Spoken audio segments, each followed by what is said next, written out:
So awesome, awesome. We're talking about passion driven business. That's where success lays. And it is a topic of passion of mine to talk about passion driven businesses.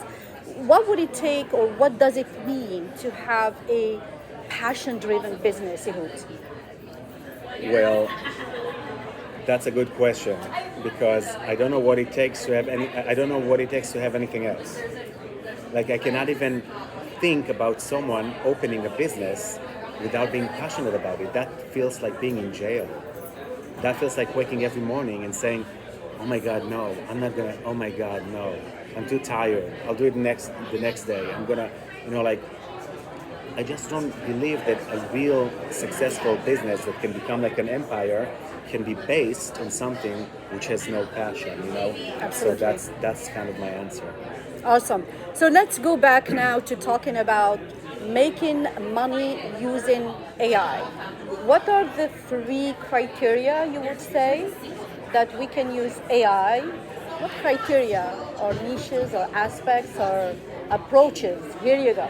The word that I'm looking for is approach. What are the three approaches, 3 to 5, that we can use AI to make money based on your own experience? So basically, there's a few things that AI is really helping creators achieve their goals these days, and us as people who actually create content, because that's what I'm doing. I'm talking about people who create content, just like you right now, Shaba. Right? You're creating this content, and you have your audiences and everybody. But the first aspect of AI is the aspect of copywriting, which has completely redefined the way that we create content.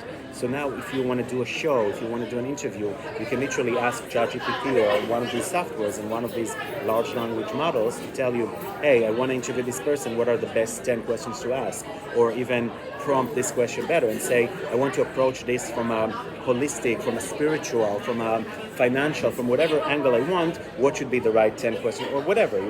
And just this copywriting aspect of it that can allow you to later write a description, write a title, all that kind of stuff. That's amazing. That's one thing that AI really helps you do. Absolutely. The second thing is art. So now you don't have to have an artist, a graphic designer, someone that uses Photoshop, Canva. You literally go, you type into Midjourney, into DALI 3, into one of these, big AI models that are generating images, and you prompt it, what is the image that you want to generate, and boom, you have the most amazing thumbnail. All you need to do is, boom, put a title on it, and the title is already created for you in the other. Absolutely, So yeah. this is one of the aspects. The third thing is probably the most important thing because that's where I stand today. That's where I was like asking myself, okay, so creators have those incredible tools, but now how can I help them make more money? What's going to be the right way to help them generate income using those techniques in a way that can really use their audiences and use the people because they create content and they have audience. And now what can you do? Most people don't work for free. They need to support themselves somehow and make some money. Right. And I work with all these brands throughout the years. I work with so many brands that sell products online and trying always to find the right content creator to help them spread the word or an influencer to help them spread the word about their product. And I said, this is where I think that we can actually generate another AI, model that can help us match the right influencer with the right brand. Yes. So if I can create some kind of an AI system, an AI model that will be able to predict, not by guessing, but by actually knowing who is the right influencer to promote a specific product. And that's going to be really magical. And the way we did it is that we disrupted the entire ecosystem of influencers and brands, and we said, let's go from the back. Instead of going from the top of the funnel, trying to figure out from thousands of influencers who's going to be the best 10, 20, 30, 100 influencers to do something, how can I use AI to match those people from the bottom of the funnel, from the bottom instead of from the top? Right. And the way we did it is by accessing a data set that was very hard to access before. So it's actually a data set of actual sales with every influencer generated. So we took every specific influencer and we looked at products that they already sold in their own in their own protected account. So everyone has their own account as an influencer. They know Yeah, what they sold. profile and dashboard and all Exactly. that. They, Yes. they have that, and we use, if you sell products on specific platforms, you can get the data of those products that you sold. And using AI, now we can actually look at those products and decide what are the most likely, what's the likelihood of them selling similar products by brands that come to us. So if someone comes to us and say, hey, I want to promote this little headphones, now we can run this little AI embedding thing and say, okay, show me all the creators, look into their accounts and see what's the score that you give me for each one of these influencers. This one already sold, this type of products or similar products. This one sold less. This one sold more. This one, by looking at the We have a final database, data, yeah. you can actually predict almost perfectly who is the right influencer without all this guesswork and going to all these marketplaces and going into all these filters and trying to find out. This is where we really feel that we were able to use AI in ways that were never used before. Yeah, fantastic. And I am part of that community, so I see it actually at work. And it is a very interesting and supportive ecosystem. We've been really building things and moving things ahead. I am interested now in you as a tech founder, as a startup CEO. Is that what you are? You can say that. Yeah. Okay. I don't give myself names or titles. We just work very hard. That's what we do. Yes, yes. So I'm interested in the behind the scene of bringing Logi to life. First of all, what is the idea that made you think of Logi? Why was Logi even born and conceived? And then what are the stages and the steps that you undertook to MVP building? You're still in beta. So walk me through that journey. So I was working with hundreds of brands in my life. I had like my advertising agency back in Tel Aviv, and I was doing a lot of work as an influencer myself, and I figured out there's a need. There's a very big need to connect influencers and brands, because there's so many platforms out there. There's so many marketplaces, directories, indexes of influencers, and I saw how much they struggle. But the other part of it is that I saw how much need there is for influencers. And the reason why is because this world of content creators actually brings us back like 100 years ago. 100 years back. It reminds me of that, of how advertising used to be. Before the internet came along, before there was even television, before there was radio, before the newspapers, how people used to advertise. Yeah. It was called word of mouth. Absolutely. Yeah. Word of mouth is how everything started. Yeah. And that was like 100 years ago. People would say, you want to have, the best shoes, go to this, a shoemaker, or go to this carpenter. And when people would go to people that their friends, people they trust, recommended to them. And today, 100 years later, this entire revolution is happening all again, like from scratch. It's like everybody's getting this opportunity to get like someone to recommend someone to them. And the more they trust that person, the more they would like to follow their lead. And that's why you see when an influencer doesn't have to have 1 million followers, they can have 1,492. Especially the ones that are very niche down. They don't need a big audience to get great results. Yeah. I always say about this like fisherman from Arkansas that has a little lake behind his house and he's getting his tilapia, and he has like this 7,000 people that love to see how he's fishing and stuff. And when he's getting this new fishing pole rod, and he's like, look at this new rod I got, and everybody's going, hey, I want to have one of these too. Absolutely, I love it. Yeah. So walk me through the funding side of it. So you have the idea, because that's a big topic for startups. They don't know where to start. They don't know how to start. Most startups, they might have a skill, but not others. So walk me through the beginning or the inception of Logi in terms of what did you do about the tech side, the developer side? What did you do about the funding side? The go-to-market side, the investor side. This is the aspect that startups, I believe, don't have enough about until they get started.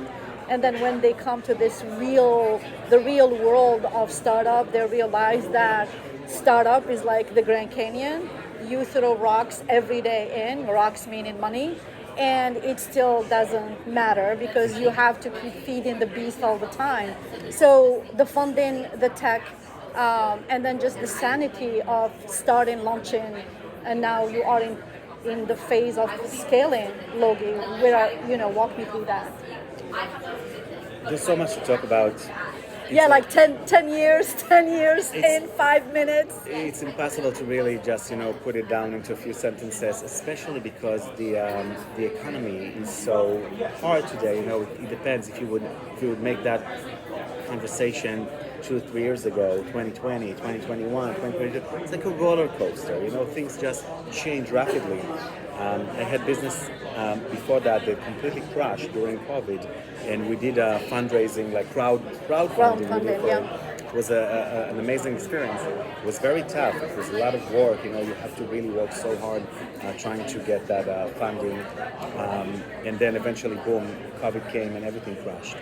I think that the most important thing in such a hard time is, and when I can't even say anything because it's one person has one advice, the other one has a different. It's like that's another thing too. Everyone has an opinion, and it's like, oh my God, where is just the right blueprint? If you ask me, it's so important to really be secure enough about what you're building that you can almost instantly like bootstrap it, like make sure that you're making some kind of an income, because that's how you have immediately some kind of a way to prove it to yourself, so if you ask me, because it's so hard these days, unless you have this $1 billion idea. 1 billion, yeah, I was like $1 billion. No, $1 billion idea $1 billion that would idea. really take 10 years to build, which are, years to build, and it's really, and you have the knowledge and the experience of making it happen, then you'll probably be able to, fund it during How this is Logi making its money? Logi's making money from connecting brands and influencers. Okay. So basically, is it like 1-2%, something like that? Yeah. So we kind of changed it a little bit in order to survive. It became harder and harder and harder. I'll share the secret. Yeah, it became harder and harder. So, but eventually we take a small percentage from the brand, a small percentage from the creator, which allows us to survive because the economy is really hard. I cannot hide that. Yeah. And we don't want to go and raise capital like in such a bad economy because you're losing a lot by doing that. And when you have something that is really so powerful and so successful, and it doesn't make sense to me to sell your soul to the devil. So it's really, everyone has their own aspect, their own approach. So would you recommend then that startups do not rush in raising money just because there is this hot topic of, I need investors? Every single startup that I talk to, the first thing they think of is, where can I find investors? So what do you think of that? Yeah, so I agree with you. I think that there's a lot, it's like a generation of people that says, let me first find the investors and then come up with an idea. Yeah. Before they even have an idea, like, I'm going to get investors, I'm going to create a business. So many people are like, wait, stop. Do you really have something worth investing in? Like, is your idea really that mind-boggling, that really, super powerful? If it is, then start building it. Create some kind of an MVP, like you said, that, just put it to the test. But that's where the proof of concept comes in. Mm-hmm. Like before raising tons of money, the MVP is a way to get a proof of concept of some sort that what you're building is truly solving somebody else's problem and is needed. And that's how you feel like, okay, I'm gonna jump in. So at what level or what point do you feel like that's the good time for the investors? So again, this is where the economy is right now when we're talking about this January 2024. 2 years ago, people would just throw millions of dollars at you. Where were you when I needed you? People would just throw money. Today, Shaba, it's really this time, people are not giving money anymore. They're closing the wallet. It's so much harder. I know myself, and I see my friends that are also in the startup community, and I see also, because I have friends that raised money, millions of dollars Yeah. during the hot season, as we call Okay. it, when there was so much money out there, and they closed the business. Their company is out of business, and they were like the biggest promise. And we didn't raise those millions of dollars, and we didn't. We were like bootstrapping and fighting so much, and you know, and really hustling, really trying to make it because we believe in what we did. We are still here, you know. And that's the proof. When you're really doing something that you're passionate about and you want to do it, it's not about the money. It's not about, hey, I just want to raise $1 million, $5 million, whatever it is, and I'm going to run a company. You know, that's not the way it works. Those So- are the companies that do not succeed. But if you come up with a really good concept and you can prove it with your proof of concept, and then you can actually start getting some clients, people to actually pay you money, then you're really doing something amazing. And you know, I know that when I'm talking about it, I might be a little bit harsh on your audience because they're excited, they want to do something, but no, sometimes you really want to build something that you're passionate about, and whether you have $1 million in your bank account or you have $1,000 in your bank account, you know that you want to do it. You know, so I know that it's like, I don't want to put anybody down, but I want people to understand that if you're going to be passionate about something, then it's going to be worth your time, whether you have money or you don't. And you want to do it like me, waking up every morning with this big smile because I just want to, you know, push that new feature and integrate that new thing, and then wait for our weekly mastermind that we're doing with, you know, Yes. everybody from the community. It's amazing because this is where the success is, you know. Not about making those millions right now, but about building something that really makes an impact. I'm coming back to the profitability in a minute. How did you get your first, let's say, 10, 20 subscribers brand? Because your challenge is you are attracting brands and also influencers. So what was your first strategy, or the strategy that got you, let's say, the first 10, 20 members to join your platform or your startup? And you're talking about the brands or the influencers? On both sides. So influencers was easy because I was just so... It's free. It's free. Also, it's free, but also because I was so supportive for the community. I created those groups Right, on yeah. Facebook. I gave all these answers, and I was making those... So he was influencing the influencers. Yeah, I was teaching them everything I know because I learned so much throughout the years, and I knew that a lot of people are, you know, tapping into an untapped world for them. Territory, You know, they didn't know what social commerce is, what works and what doesn't, and I was already a few years in working on this. So it was a big privilege for me to be there and support them and show them the way and guide them. And as I was doing it, I was telling them, you know, and now, because this is harder to do, I created this tool to make it happen. And this is also very hard to do. I added this feature to the, and another feature that was built from within the community. Yeah. That's why we always called it a community tool, because we built it as a community tool to help the community grow. And once the community started using it more and more and more, and realizing that they cannot live without it, that's when the brands came in. And we have over 1,000 brands in our waiting list, which we don't even let in because we're not into making money right now. It's sad to say that, but it's true. We really want to make sure that the platform is so robust, like it's so stable. It's stable, Right. and that the AI is working perfectly, that we're just letting 1-2 brands a week into the system just so we can keep on testing more and more and more. And listen to me, every week we discover new things. Yeah, so by absolutely. the time that we will be fully ready, then we will open it to more and more brands, and then they will just flow in, and the money will come in. That's what I'm saying. If you work for the money, you might never make money. But if you work for a goal, passion, yeah. and you're passionate about that goal, which is what I feel like we're doing, then once it's going to be the way we want it to be, then everybody will just, jump in. And I'm going to speak of Ehud's commitment to helping influencers because I am on those calls every week, every Friday. We have 2 meetings. One is with the influencers and the other one is with the Logi community. And I must admit that I really enjoy just hanging out around this guy because not only he's knowledgeable, but he's not greedy, which is amazing because everything he knows, he just pours his heart out in really helping us with everything. And sometimes I'm just like, oh wow, and I'm learning so much and I'm new to the community, but really he is a wealth of knowledge, but he doesn't hold back. I think that's what it is. Some people, they have knowledge, but it feels like they are giving it away, especially for free, when they do it for free, like little drops. With this guy here, Ehud, it's not the case. Whatever he knows, he's sharing with the community. It's authentic, it's knowledgeable, and it's genuine. And you feel the information you're giving us. And I just want to say that I am very appreciative because I learned so much about the Amazon world and the influencer world, and just even like the whole idea of dealing with products, which is new to me. I have been more of a service based as opposed to product based, but really the wealth you're pouring into us is very, very appreciated. So I just want to say it as a testimonial because it's really important to value the people who are given this kind of knowledge. So let's go back to logi and profitability. And that's a word that I have hard time saying, English being my fourth language. So We Uber can talk Tunisian.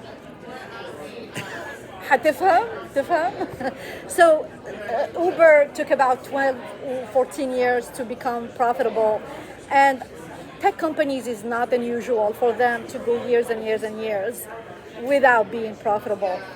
When do you foresee Logi becoming profitable? And I'm guessing it's not right now, correct? I do think that this year.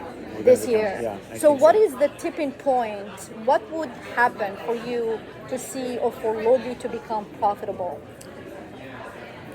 Stability. I need the stability. I need to really make sure that. And how do you define stability for Logi? I'm talking about tech-wise. So I want the software to be working smoothly, and that most of the errors will be done, and like all the bugs. Less glitches. Yeah. I want it to be super stable, and also I think that that we have been proving ourselves with the brands that are joining. So everybody that comes in sees those amazing results. I want to make sure that that's sustainable, and that every brand that will come in will be able to see results. So I don't want to sell, fantasy to anyone. I want to make sure that when I'm giving the product out there to the world, it's a product that people will not be able to live without. So when you're building a business, one of the things that you want to ask yourself is, if my business will cease to exist, how will the world react to it? And if the world will say, oh my God, we Yeah, missed how that would the business. world be without this Exactly. product? Exactly. And if it's just another product that people say, oh, never mind, we'll just use this Yeah. other, commodity business. No. You need to build a business that the world will not be able to live without you. So if Apple is gone today, people will say, oh my God, how could we live without Oh my Apple? God, no. Uber, if Uber would be gone, we'll say, oh my God, how could we live without Uber? So this is where you really make such a big impact that, that you feel like, okay, this is it. So currently Logi has Amazon solely, and you have mentioned a number of times that other Walmart, I don't know if you have other in mind, will join as well in the marketplace.